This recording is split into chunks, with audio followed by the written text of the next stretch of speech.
here you have this gray, and I put it right here next to it. Oopsie. Well, I'm in this layer, sorry. I'm sampling your colors here, and they're kind of greenish gray.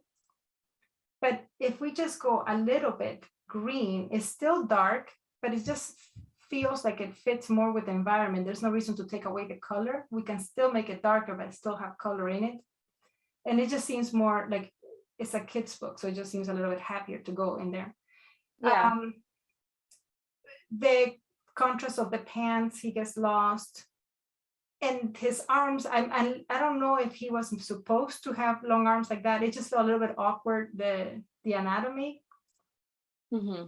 And just that line that it creates here with the satchel, the little bag, it just created such a strong line that it calls attention to it. So if you could just like have the weight of the bag actually fill the bottom of the bag, then it would feel like gravity is actually pulling it down instead of being a straight line like that.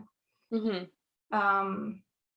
What else was it? Oh, so your little gnome here, he's really cute and has a lot of personality. And I was looking I love his face there. Yeah, he's super cute. Oh, the bees are adorable too. I love the bees.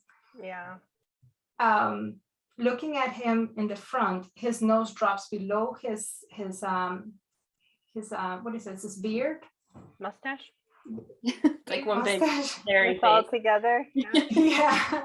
So here it should be happening too. So it was kind of like just looking at the distance between how much face is really showing in the front view versus the side view. It just changed your character a little bit. So I don't know if you might want to pay a little more attention to that, but they're tiny details.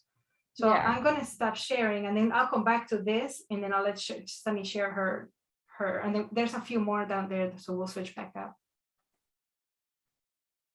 Okay, so yeah, I'm not going to really address much of the character design or the foliage, but and it's okay if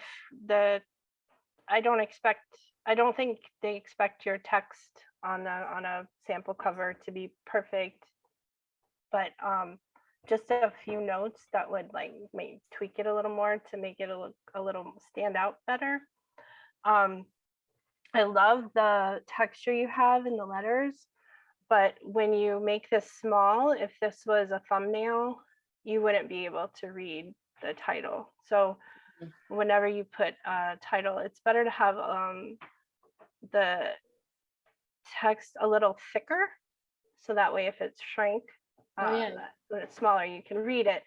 And here I love the angle that you had going on. It was fun, but when it was just on the top, it feels kind of like, you're like, it feels kind of awkward because you have the angle on the top and then it's straight on the bottom. So your eyes not really, your eyes reading this way and it kind of just keeps going. But if you do the angle on the bottom and the top, then it kind of balances it a little bit more. And I love this little guy here. I love his face. So I think it also helps when you have the character on the cover looking at the reader, because it engages them more. So I zoomed in more on the cover to make him larger, and then kind of overlap the text. And this text is placed a little bit different. But if this is how I would have done it if I was redoing a cover, but he's adorable, and I love this face, and it made me sad that he's not on there. That's probably, maybe subconsciously, that's why I felt the need to add him to the page. Because he's just kind of, oh, sorry, you can hear Animal Crossing. But yeah, he's so yeah, I think, and I just plopped his head right on there, and I think it even works with his body placement pretty much. He's just kind of like looking at you grumpily as he walks by.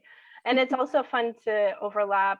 You could overlap more with the hat and the bag with the letters and create a little more interest there. But that's pretty much it. That's all I'm for this one. But I think he's adorable. Thanks. It does make it more engaging when it's looking at you, or Yeah. he's so grumpy, he's cute. Yeah.